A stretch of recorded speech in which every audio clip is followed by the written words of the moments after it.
Hey, welcome to AtLab Games. I'm Anthony. And I'm Francis. And today we're going to play The Godfather. A New Dawn. It has a pun. It does. Okay. The Godfather is developed by IDW Games. Yes. Designed by Sun Foong Lim and Jay Cormier. Plays 3 to 6 players, about 45 minutes. And since it plays 3 players, and we are only 2 players. 2. Yeah, there's only 2 of us. So a full playthrough of this might not actually be possible. Yeah, so we're not going to be able to do a full playthrough of it. Although we have played both, we tried to play with the 2 of us. There's some hidden information, which you'll see. And we have played it on our own with, 4 people. We have played it with 4. We will talk about it after we're done. Yep. But after you're done. Yes, I will be taking you to the table today and kind of giving you an overview of the components and walking through a little bit of the gameplay so you can get a feel for it, and then we'll come back and talk about it when we're done. Sounds good. All right. All right, see you at the table. All right, welcome to the table. So we have The Godfather, A New Dawn on the table and ready to play. And it is a table eater, so it takes up a lot of space. But like we said, this isn't going to be a full playthrough, and I'll explain why momentarily. What I'm going to do is walk you through the setup, kind of walk you through the components and things so you can get an idea of what to expect when you do play, and we'll play a sample round just to get a feel for how the game plays. So we have here our player barricades, I guess, kind of our houses, if you will. And what these do, they're going to serve to actually protect our dice rolls, because there is kind of an element of the unknown in this game, so hidden information. And for this little playthrough, we're going to have the Corleones, the Barzinis, and the Strachis. And again, really no relevance, doesn't matter which one you pick, just determines your player color, and then again, protects your dice roll from the other players. In addition to that, we also have our little soldier meeples. They kind of look like little mobsters, I guess, with little hats. And those will be used as kind of our workers on the board to determine what regions we're taking over, and also a couple of kind of worker placement options. And then we have our Vegas dice, which are these monster-sized Vegas dice, and I'll explain how those work when we get to the board. Starting up here at the top of the board, you'll see how this is broken down. So we have these different regions of New York, and we're going to be playing on the city of New York. So towards the north, we have kind of like your Upper West Side, Upper East Side. Those are going to be our 2 die roll segments. The dice with the 2 pips are going to go there. And throughout the game, we're going to be trying to roll or manipulate rolls that are usually either in pairs, in kind of in 3s or in 4s, sometimes more. So those die rolls are going to be increasingly harder to get as we require, more pips on the die, I guess. But you'll see that those locations are actually going to be worth more. So to give you an idea what the board looks like, you'll see that those regions with the higher pips are here towards the kind of the middle of the die, sort of towards the middle of the city.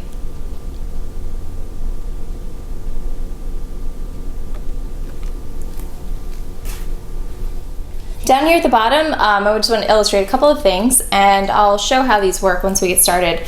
But we have our muscle track at the bottom, and again, the purpose of this game, or the point of the game, is to take over regions and territories. So your muscle, where you are on the muscle track, will actually determine who you can bump out of different regions. So that's going to be really important. And then on the left here, we have rolling for Vegas. And I'll show you how that works. Basically gives us a little opportunity to gamble, to possibly get more dice to work with on our turns.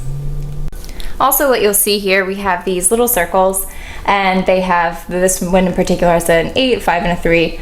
And what that indicates is how many points everybody's going to get at the end of the game. So once the game's over, we'll look at how much influence is in each district, and the person with the most influence in this particular district will get 8 points. The second most influential person will get 5, and then 3 for the third. Each district has its own little circle with values, like I said before.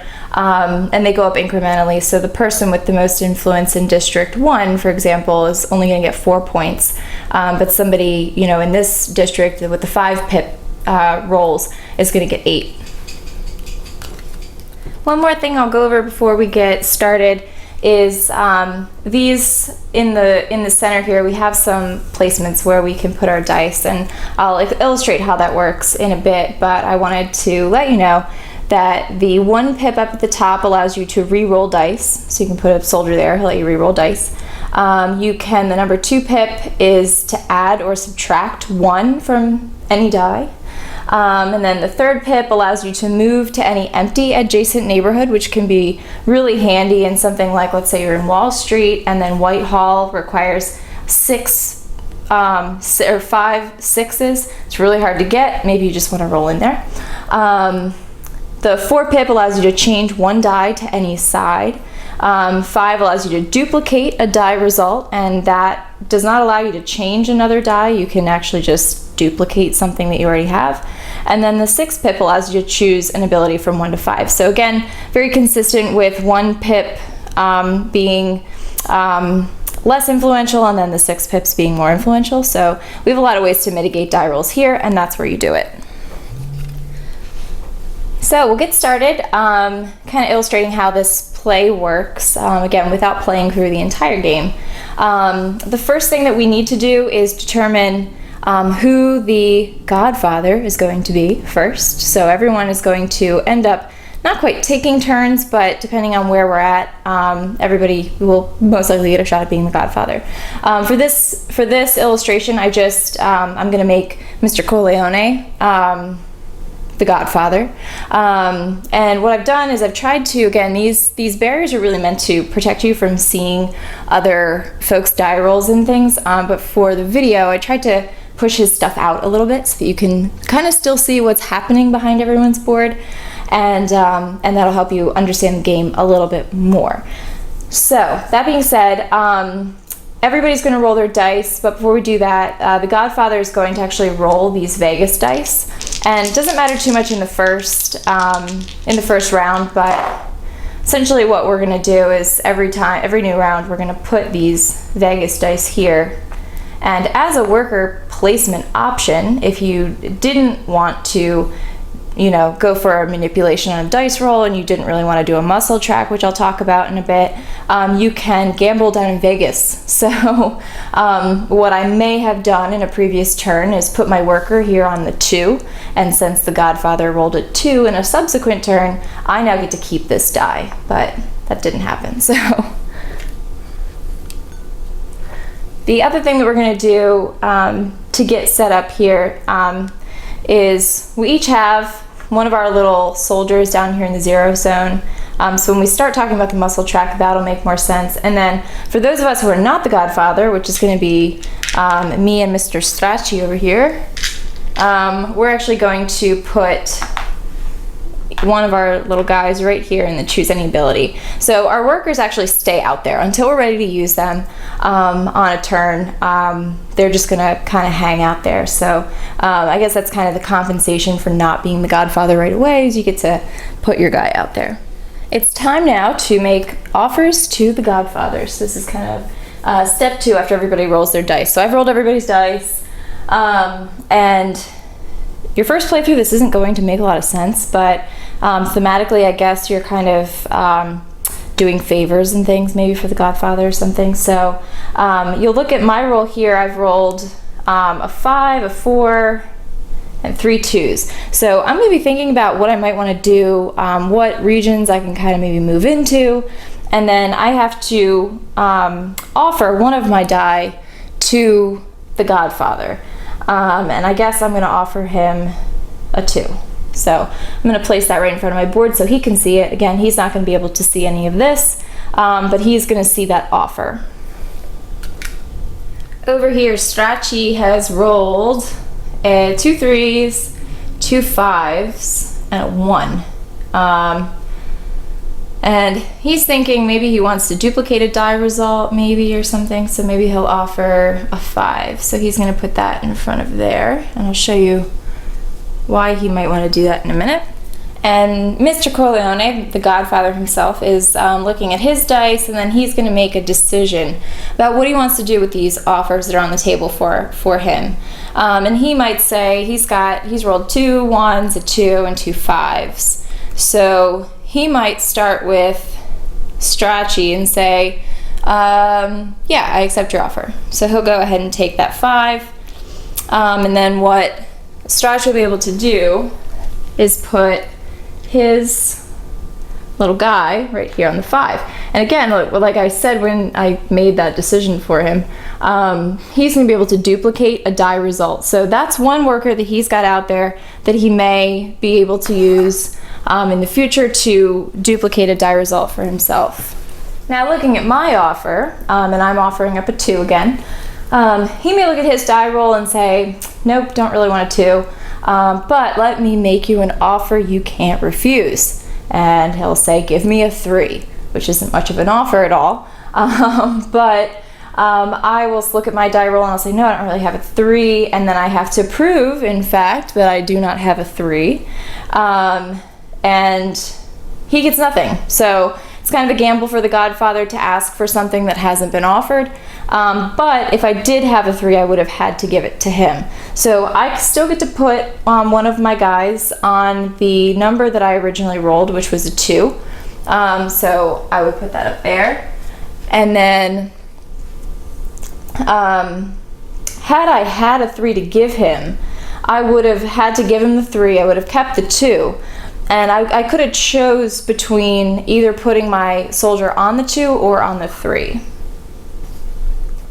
So the Godfather always goes first. A lot of times he has more die to work with, especially if you have more players in your game. But in this case, he has decided to go to Greenpoint, which is up there. And then he also went down here to Brooklyn Heights with his 3 5s. So he's used these. So I'll just set those off to the side. And then he's got this extra 2. He cannot do anything with that, but I'll explain what other players may be able to do who are not the Godfather. So while the Godfather's going, or just before he goes, any other player is actually allowed to re-roll any number of dice. Godfather cannot do this, but other players can. So for Mr. Strachey over here, it's now his turn. He's going to re-roll these 3, I guess. Let's just see what happens. He's got a 5, which is pretty good. And he gets a 6, and he gets 2 and a 3. So that's not great. Not great at all. But he does have a worker on the choose any ability from 1 to 5. So what he might do is use that guy, and he's going to use this change 1 die to any side. So this is going to go back in his soldier bin there, and he's going to turn this into a 4. So he has a 4 5 6, and he is going to take the lower east side, I think, with that. So he'll put his guy on lower east side, and there he is. Now he has a 2 remaining, and that's it. So we only ended up with 4 dice because the Godfather took 1. But he can use that 2 to do a couple of things. So down here we have the muscle track, and then we also have rolling for Vegas. The muscle track, essentially, like I said, is going to determine a few things. First, who you can muscle out of a district. So if if somebody came in and wanted to muscle this guy out of Brooklyn Heights, they would have to be further along on the muscle track than that person in that district. In order to gain muscle, you actually have to move your guy out, and then he gets to move up the number of pips on the die that you want to, to put him in. So that's one option. He can do that. The Godfather down here always starts on number 3. It's grayed out. That's really, I think, to just compensate for the fact that first he's the Godfather, and also the Godfather can't use the muscle track, so it gives him a little bit of an advantage, but not too much. The other thing that a player can do is actually use that die roll to gamble down in Vegas. It doesn't cost him anything to do this, but what he can do is take one of his players, and I think this is what he's going to do, and we'll move these over here for now, and he'll put his player on the number 2 slot. So again, next round when the Vegas dice are rolled, if a 2 is rolled, that will immediately go to that player, and then his worker goes away.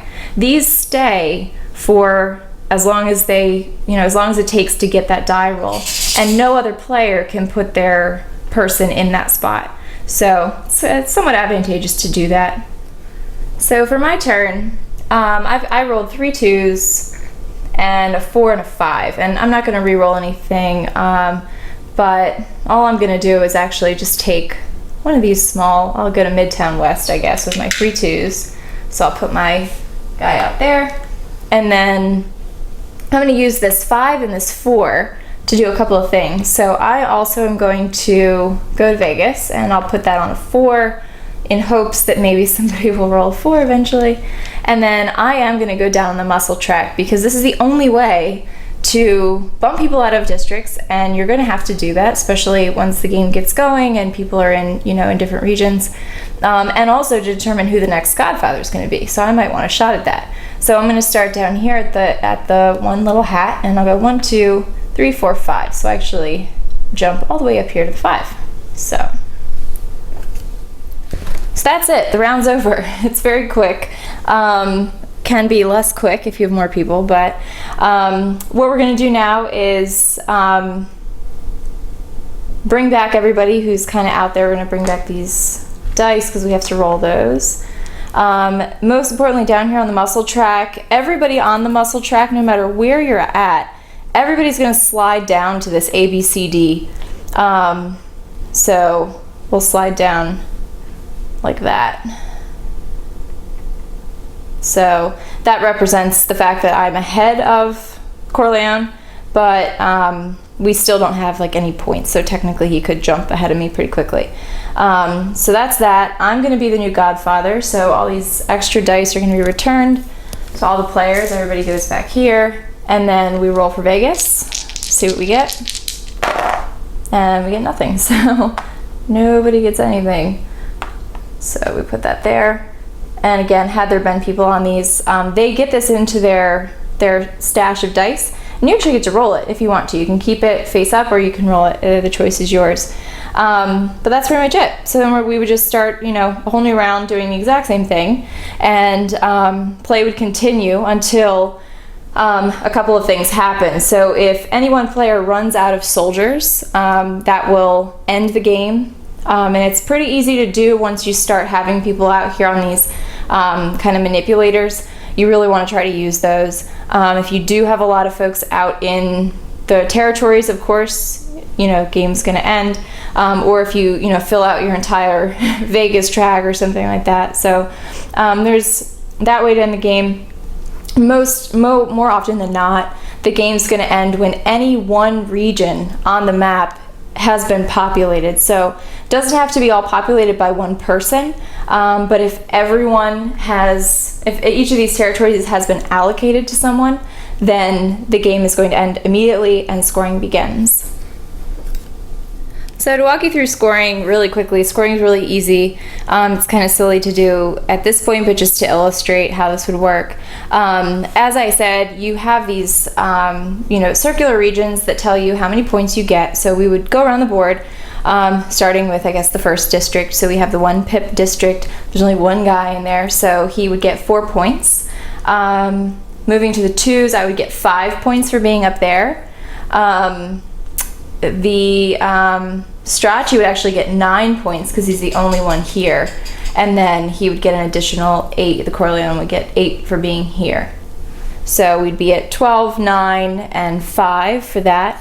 And then we also get additional points for how many of our soldiers we have back at our home base. So we would add up the number that we all have, and then the person with the most soldiers back at their home would get 3 points, followed by 2 points, followed by 1 point. The way ties work is essentially, let's say we had 2 people scored for second place in a district or for the meeples. The first player, the first place person would get the first place points. But the second and third folks that are tied for second place would actually both end up with the next lower score which essentially comes down to almost like dividing that score in half. And then the person that would have been in third place is essentially just kicked out, so they get 0 points. And that, like I said, is how that works for the districts, and then also for the meeples at the end of the game. If you're still tied at the end of the game after everything's been added up, the person that is highest on the muscle track is the winner. There's a scoring variant that actually allows you to score the points, for the place that you earn. So even if there were 2 people tied, they both get the second place points. And that's very nice. So you can opt for that if you'd like. But anyway, that's it. I hope you enjoyed kind of watching how the game works. We couldn't do a full playthrough again. As you see, there's a lot of kind of secret information or hidden information, which is really the crux of the game. So, but we will go talk about it. We'll talk about what we liked and all of that. So we'll see you there. All right, so there it is. There you go. The Godfather, A New Dawn. A New Dawn. Yes. So let's talk about the game. Okay. So what do you want to start with? Let's start with replayability.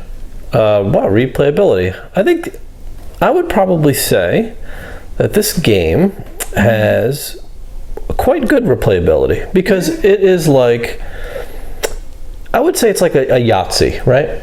Yeah, that's what I kept trying to not go there. Right. But I think you have to. There. Yeah, I think because at its core, the game is about rolling sets. Yeah. Right? And that's what Yahtzee is. It's rolling sets, right? And the whole mechanic of the dice interaction, it's more like Yahtzee on steroids, right? But it's still at the end of the day, it's Yahtzee, and you could play Yahtzee over and over again, right? Yeah, that's true. So I think from a replayability factor, as long as that's the type of game you're looking for, right, and the type of experience. There's a lot of mitigation. You have all the different things that you can do to mitigate your much more than in Yahtzee. Much more than. I don't think there's any mitigation in Yahtzee, right? Yeah. So I think it has like probably your average replayability. Yeah. Nothing like super high. I think that overall you're going to get the same experience. Yeah. So it's not like you're going to play it again and have like a whole different game experience necessarily. That may probably depend on who you're playing with. It depends who you're playing with for sure. Yeah. All right, cool. So what about weight? This is a light game. This is very light. It looks, looks can be deceiving, right? Because when you put that board out, it's very intimidating because there's a lot of stuff going on. Right. But at the end of the day, it's a very simple game. Mm-hmm. It's Yahtzee with a board. Yeah. You know what I mean? And workers, but it's really it's really quite simple to learn. Yeah, it's pretty light. And one thing that I liked about it was that usually your area control games are much heavier. Yes. So, and I think like as we were playing through it with other folks too, you could have done a lot more to it to make it much more complex. Oh God, yeah. But at its base level, it's just a very simple area control game. Mm-hmm. So, so probably a medium weight, I would think. Yeah, medium light. Yeah. Light. I'd weigh more at a light on this one. All right. What about the components? Components were really good. Yeah. What did you like? Really good. I think the best was probably. It's kind of a draw between the mobster meeples because they're really cool. Yeah. And the ginormous Vegas dice. The Vegas dice are huge. Yeah. But I like that. Yeah, it was cool. Because they really stand out, and getting them is actually nice. I like the mobster meeples. I opened the box and I was like, mobster meeples. Yeah, they're really good. And even the screens, the player screens, are really good stock. Mm-hmm. They're very, very high quality. The board itself is very it's massive. Yeah, the game is huge. The board is absolutely massive. Right. And it's, again, all the components are very, very nice. Yeah. Very, very nice. The one thing that I wasn't thrilled about with the board is it's very hard to see differences in the colors. Right. The color scheme is very washed, which is fine. Which is good. And I like that. Yeah. I kind of like the look of it because it looks very, old and like it brings you back, but in old New York. But telling apart the different districts, right, is really difficult because if you look far away from it, you can see that they're all color themed. Right. But one district may be multiple shades of a color. It's kind of a patchworky sort of thing, which makes sense two in a way, because you do have to differentiate the different like sub regions, like the neighborhoods, district. Right? Yeah, the neighborhoods and stuff. So it makes sense that they had to do it that way. But they do kind of blend. They do. Yeah, they do. But if you flip the board, you go to the 6-player side. Yeah, it's much clearer. It is, because the colors are much more consistent on that side, which is I didn't get on the other side, like the 3 to 5 player side, where it's a lot harder to tell apart which district is which. So just keeping track of where you're going. I mean, you can always look at the dice pips on the board. Right. But it's still, it's hard. There's so hard. much. Like I know Region 5 has, it's got everything's pretty much going on in like this like central, Manhattan or whatever it is. And then it's got like a bridge that comes down, and then it's also down here. There's like 2 more neighborhoods down there, you don't realize it until like we've played this game before, and it's like we go into a round and it's like, wait a minute, the game ended last round. Like, it ended already. Wow. Because we weren't looking at that particular section. Right, but that's my only issue with it was that one bit. But outside of that, component wise, I think they're top notch. Yeah, top notch. Very, very absolutely. Good. All right, what about theme? Theme is cool. Yeah? Yeah. Like a mobster? I mean, I didn't really feel like a mobster, but I think it fit the mechanics of the game, right? Yes. The theme, and that's what I always look for. I looked, does the theme fit the mechanics? Right. And what I'm doing, and it's really like, not really killing each other, you're kind of pushing each other around, because you're families, but at the end of the day, the Godfather has ultimate say in where he wants to go, and he gets to pick from you. You all have to give him his stuff, and then he makes you that offer you can't refuse, and he takes your dice. So he does have that kind of bully mechanic, but it's offset. It's very well balanced. Yeah, it's offset by the fact that he can't re-roll his dice. Right, and he can't go to Vegas. And he can't go to Vegas. To the muscle track. And he can't improve his muscle, because he technically has the muscle at the start of that round. So I thought that was pretty cool. Yeah, it all fit. Like the theme definitely fit. Yeah. All right, what about fun factor? It's a pretty fun game. It's light. Yeah. I enjoyed it. I really did. I did too. Yeah, so I mean, but you have to take it for what it is, right? It's a light game. And if you're thinking, wow, it's worker placement, area control, you're thinking, all right, is it Euro-y? That's the first thing that pops in your head. So when you start playing this game and you're looking for that Euro, all right, I need to spend the first few rounds building my engine. And there's none of that here. This is Yahtzee. Remember that. You roll dice, you take over towns, and you try to do it as quickly and strategically as possible to end the game so that you can score points. Exactly. And as soon as if you really start to slow play your stuff, the game will be done before you even get out on the board, because it ends really fast. Well, and that's what we were saying. I think I even mentioned during the little illustration that I did, if you have your workers out at the dice mitigation points, like out there doing like favors or whatever. And the game ends, you actually may lose out because you're not getting credit for those meeples not being in your home area and stuff. Exactly. So it's very fast. It's not a game that you need to really, I don't want to say you don't have to plan, because there's some planning that goes into it. Well, absolutely, yeah. It's not, it's like you said, it's not like you're not waiting rounds to take care of one thing like you are in a studio. No, you've got every round you need to get your guys on the board, and you need to get them in neighborhoods. Like if you're constantly putting them on favors,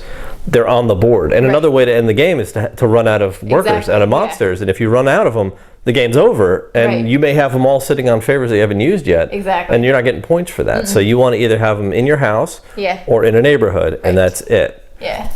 So that's pretty much it. Yeah, that's it. So you definitely have to take it as a light game. It's a light game. Yeah. So, but for that, it's fun. Yeah, and I wouldn't say like it's filler. It might even be, but it's a filler on a game night when you've got a big group of people, because you need a minimum of 3 to play this. Yeah.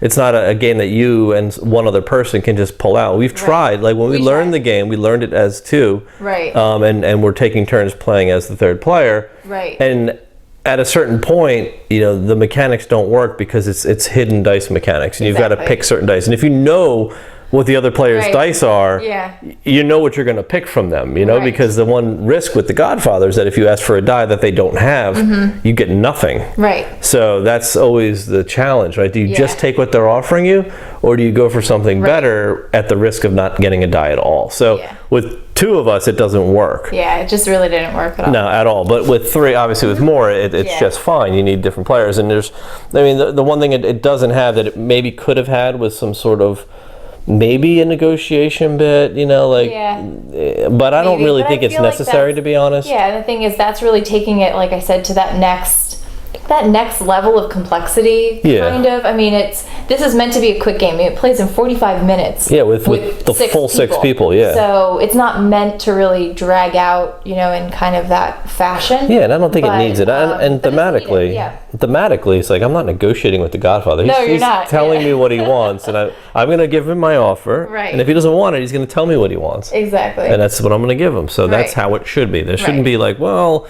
I kind of want this, so why don't you offer? No, it should be, this is what I'm offering you. Yeah. No, this is what I'm taking. Yeah. You know, that, and I like that. I think that makes sense. Yeah.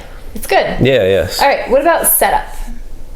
Setup. Yeah, this is easy to set up. Yeah, I mean, the longest thing is sorting the meeple colors out. Yeah, but if you keep them in separate bags, then there's really no setup. You have each set of dice. You get 5 dice in your color. Yeah. You get your player board, and that's it. Like you start with with 1 meeple on the 0 spot. Right. And you put the Vegas dice on the board. It's like 2 seconds. So there's minimal setup for this one. Very easy. Yeah, but you know, which all lends to the fact that it's a light, quick filler game of, hey, let's just roll some dice and have a good time. Yeah. So target audience would probably be, what would you bring this out for? I mean, I'd bring it out for, I mean, I think your heavy Euro gamers aren't going to like it. Yeah, because they're going to be looking for something a little deeper. Yeah, and they're going to see worker placement and immediately start to go into that strategy, and that's not going to work for this. It's just, you've got to get things out.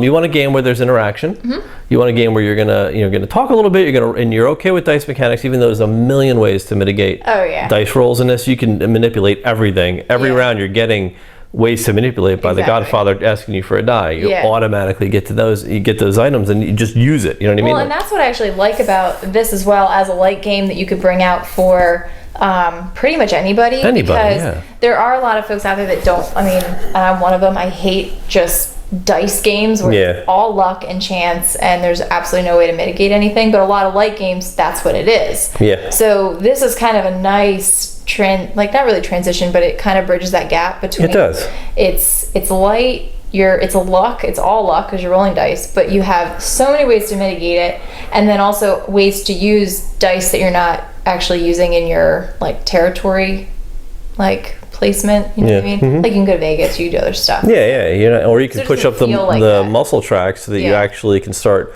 pushing somebody out of a neighborhood that's kind of getting close to getting all the points. You know, like the luck factor isn't frustrating. No, not at all. You have you don't feel that. Wow, the dice really screwed me that roll, because there's so many ways to fix that in this game, which is nice. That's part of the challenge. Yeah, and I think that's also lends to the fun factor in this game, is because you're not stuck with what you've rolled. There's so many ways to do it. So and it plays extremely fast. So all right. So conclusions. What do you think? Conclusion. I thought it was very nice. I was surprised. Yeah, I was very surprised. Pleasantly surprised with this one. I really wasn't sure. I was kind of doubtful going in. And then we took it out, we set it up when we did our two-player playthrough of it, just to go through the mechanics and learn the game. And I was like, wow, this is actually pretty fun. This is actually a pretty fun game, because you have, as long as you go into it saying, this is a quick fun game, I'm going to roll dice and try to get myself out of the neighborhood, I'm going to push you around a little bit, but you don't really have to. And then all of a sudden you look up and you're like, wow, all right, the game just ended. Right, yeah. Wow, okay, that was quick. Yeah. So it's if you're looking for like that 25 to 45 minute filler on a game night after a heavy game, like we love having those options of being able to put another one of these types of games out. To kind of just clear your head of, we just did a 2-hour Euro and I'm burnt, but I still want to play a little bit because I have about another hour before I want to head home. This is something you would pull out and everybody would just throw some dice and have a good time. So I think because of that, I'd say this is definitely one of those great category games in my opinion. Sure. I'm confident in saying that I was pleasantly surprised by it. Yep. And if you like dice rolling, you like Yahtzee, you like being able to throw some workers on a board, not to generate resources, but really to just control different areas and try to push people around and just have the whole, if you like the mobster theme and the whole Godfather theme, it's definitely thematic enough. Then this one's definitely probably right up your alley, I'd say. So pleasantly surprised. So it definitely gets a great from me. Sounds good. All right, great. Thanks for watching. Please subscribe, and hope you enjoyed the video. We'll see you next time. See ya.